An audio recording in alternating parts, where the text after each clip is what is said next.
When Karen set fire to my home, she had no idea she was lighting the fuse to her own downfall. She thought her clipboard, her petty fines, and her endless HOA rules gave her the power to punish me for refusing to join her association.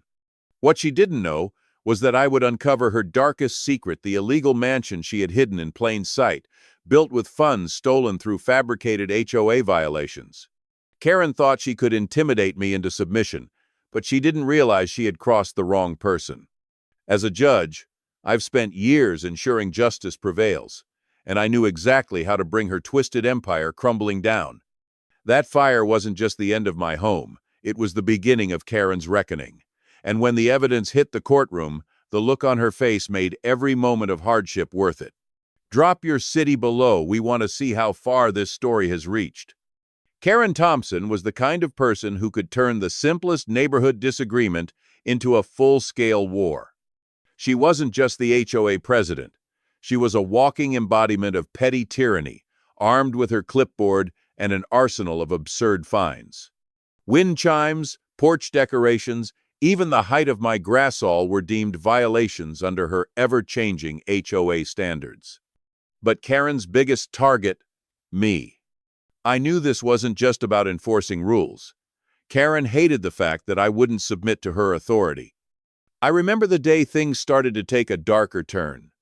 I came home from work, exhausted, only to find my garden torn apart. The words, "non-compliant property," were scrawled across the paper in Karen's sharp, unmistakable handwriting. My blood boiled.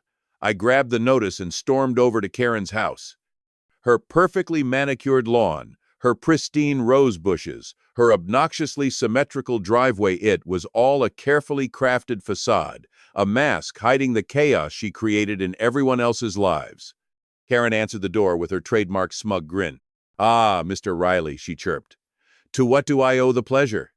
"You tore up my garden," I said, holding up the violation notice. "Explain this."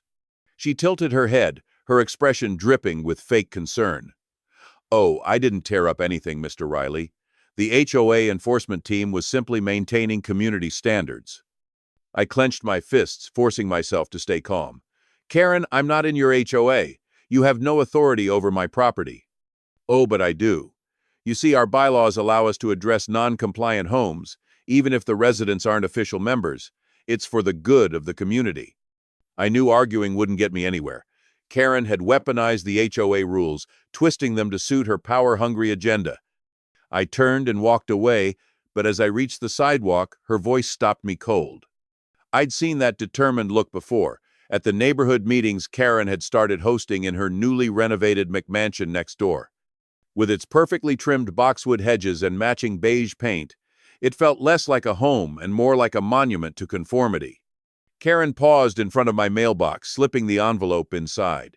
She lingered, her phone angled toward my grandmother's roses, which were in full bloom, wild, vibrant, and unapologetically unruly. I knew she hated every petal. When I opened the envelope later, I nearly laughed. It was what Karen called an exciting opportunity, a formal invitation to join her newly formed HOA.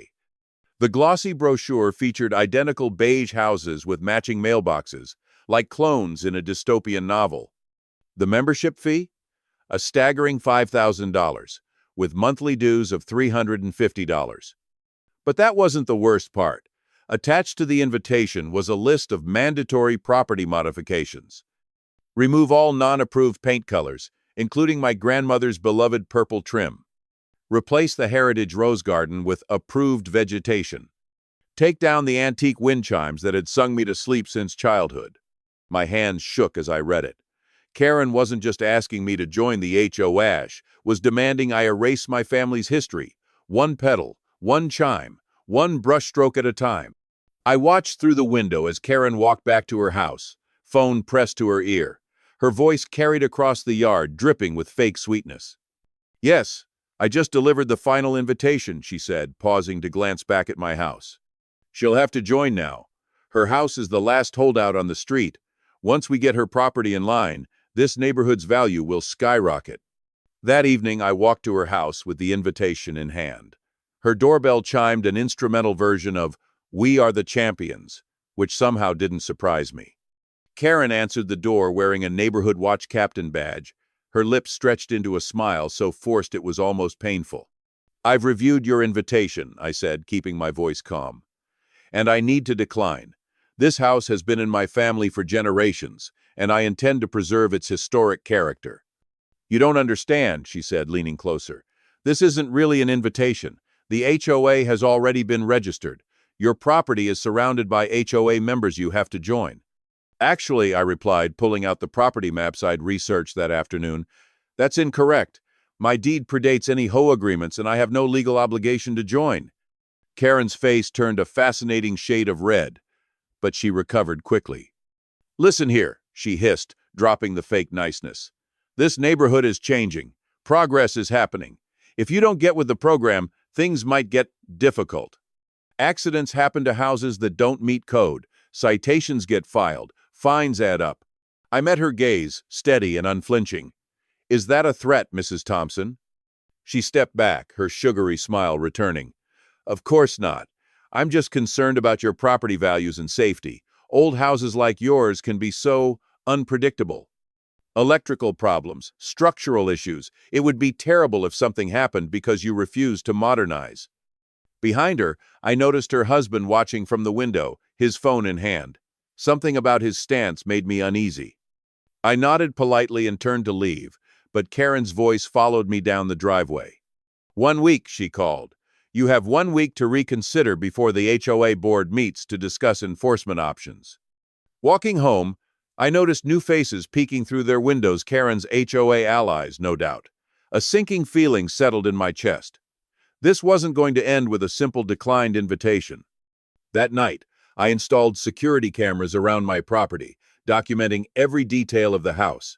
I'd learned to trust my instincts, and right now they were screaming that Karen Thompson wasn't done yet. As I fell asleep to the gentle sound of my grandmother's wind chimes, I couldn't shake the feeling that this was just the beginning. Karen thought she could intimidate me into submission, but she had no idea who she was dealing with or how far I was willing to go to protect my home. I held the morning paper tightly in my hands, the bold headline staring back at me. "Federal judge sentences corrupt CEO to prison." It should have been a moment of triumph, but my chest felt tight as unease settled over me. The courtroom was silent, the weight of the sentencing still hanging in the air, when the double doors burst open. My clerk, Emily, rushed in, her face pale as a sheet. "Your Honor," she gasped, her voice trembling, "your house. It's on fire." Everything around me blurred. My black robes felt like they weighed 1,000 pounds as I pulled them off and bolted down the courthouse steps, my heart pounding against my ribs. The 15-minute drive to my house felt like an eternity. From 3 blocks away, I could already see the plume of thick black smoke rising into the sky, twisting like a cruel banner. My stomach dropped. When I finally screeched to a halt in front of my Victorian home, the sight stole the air from my lungs. Flames roared through the structure, their angry orange glow devouring the purple trim my grandmother had so lovingly painted. The heat radiated across the street, a searing reminder that everything I'd cherished at every memory, every heirloom was being consumed in a single, unforgiving moment. I jumped out of the car and rushed toward the firefighters battling the blaze. The sound of groaning timber and shattering glass filled the air, each noise a gut-wrenching punctuation mark to the destruction. Through my tears, I spotted her. Karen. She stood across the street, casually sipping coffee from a porcelain mug, her designer yoga pants perfectly pressed. Her blonde hair gleamed in the sunlight as she chatted with 2 HOA board members, the 3 of them gesturing toward different parts of my burning home like they were planning a remodel. They weren't even trying to hide their satisfaction. My fists clenched at my sides as Fire Chief Martinez approached me, his face grim. "Ma'am," he said, his voice low, "it looks like an electrical fire.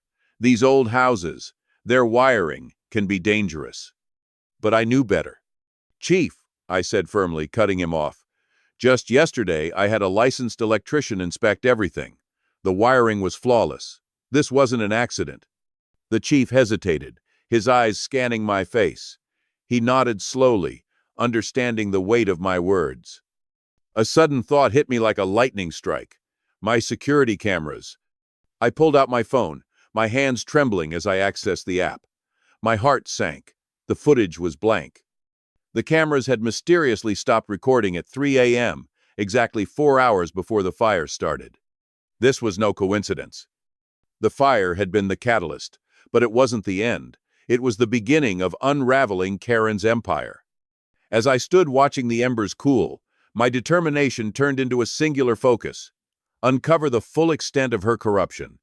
She had underestimated me, and I wasn't about to let her get away with it. Through the growing crowd of onlookers, I spotted Bob Johnson and Mike Peters, two HOA board members, trying to blend in. But their shoes caught my attention, the same distinctive work boots I'd seen in my security footage the night my roses had been vandalized. Now they were covered in what looked like fresh pewter. Was it ash?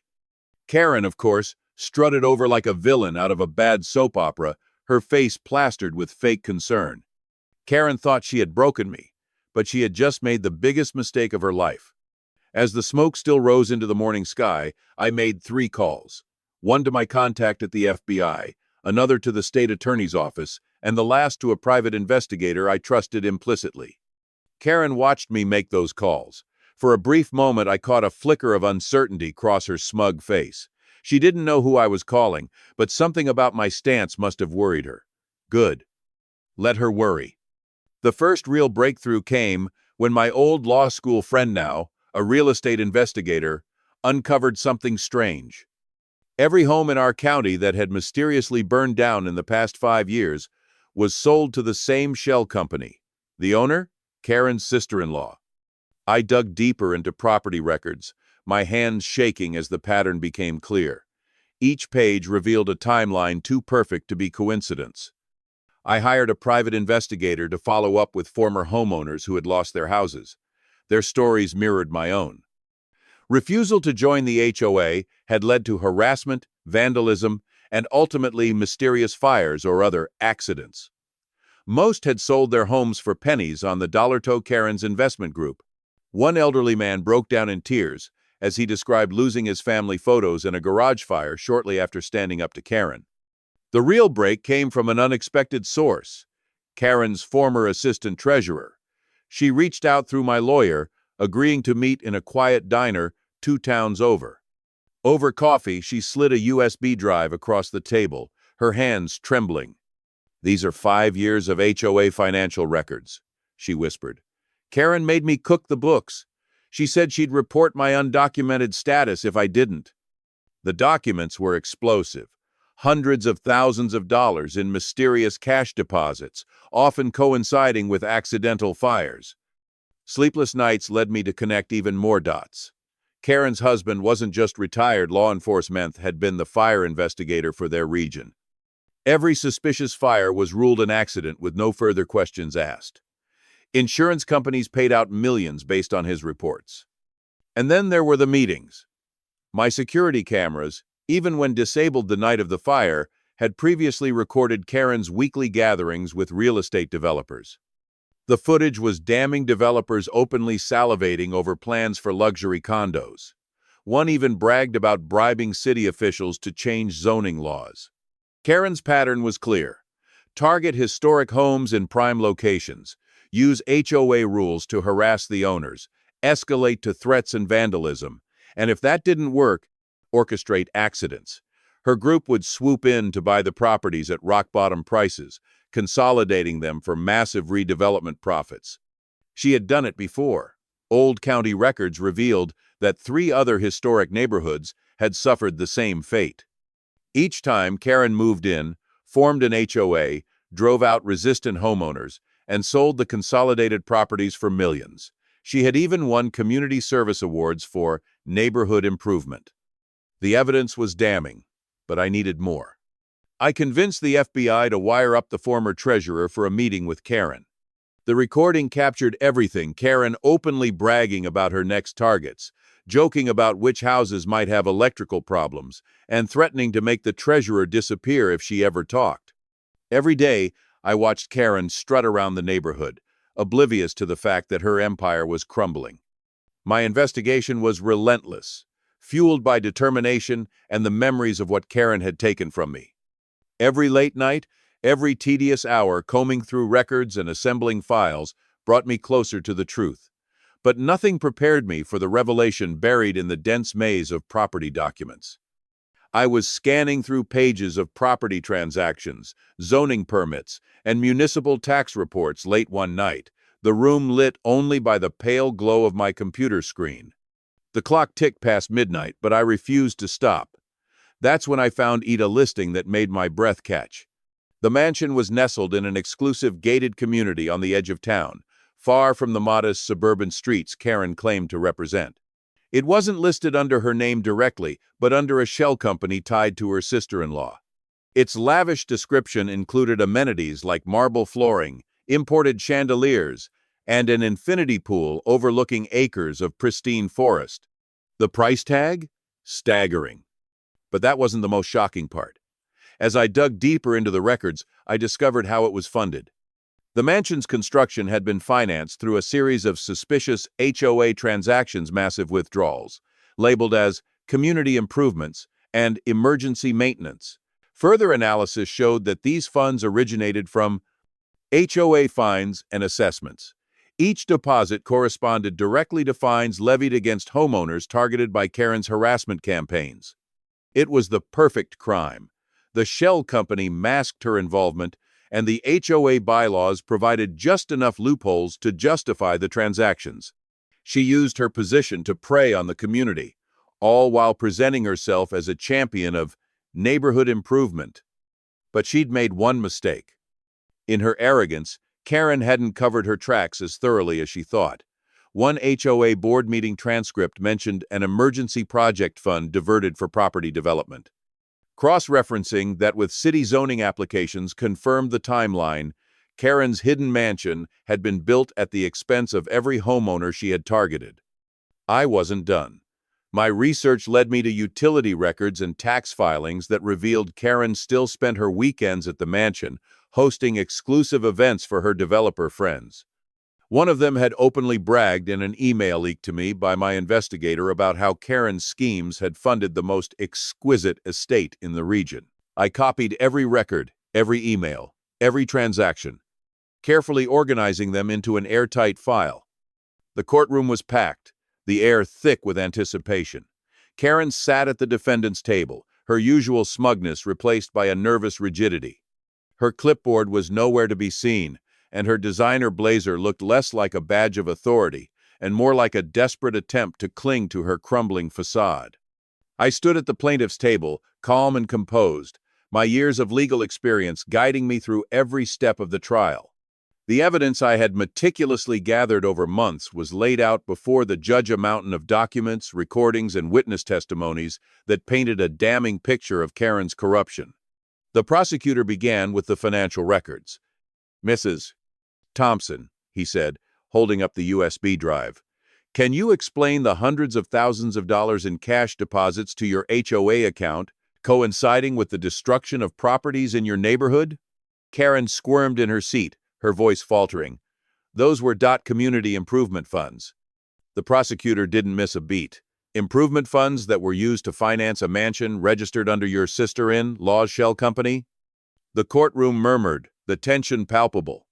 Karen's face turned bright red, her hands gripping the edge of the table. Next came the recordings. The FBI agent played the wiretap from Karen's meeting with her former treasurer. Her voice echoed through the room, bragging about targeting homes with electrical problems and threatening to make the treasurer disappear if she ever talked. Karen's lawyer tried to object, but the judge silenced him with a sharp glare. "Mrs. Thompson," the judge said, leaning forward, "do you deny these statements?" Karen stammered, her words incoherent. Finally, it was my turn. I stepped forward, holding up the charred piece of purple trim from my grandmother's home. "This," I said, my voice steady, "is all that remains of a house that stood for over a century. A house that was destroyed because Mrs. Thompson thought she could intimidate me into submission. But what she didn't realize is that justice doesn't bow to bullies." I turned to the judge, presenting the final piece of evidence, the map showing Karen's developer friend's plans for a shopping complex, with my property as the linchpin. "Your Honor," I concluded, "this wasn't just harassment. This was a calculated scheme to exploit homeowners, destroy historic properties, and line her pockets with millions. It's time, Mrs. Thompson faces the consequences of her actions. The judge's ruling was swift and decisive. Mrs. Thompson, he said, his tone firm, your actions have caused irreparable harm to this community. You are hereby ordered to pay $50,000 in damages to the plaintiff and an additional fine for violating federal housing laws. Furthermore, your HOA presidency is revoked, effective immediately. Karen's face turned ashen, her mouth opening and closing like a fish out of water.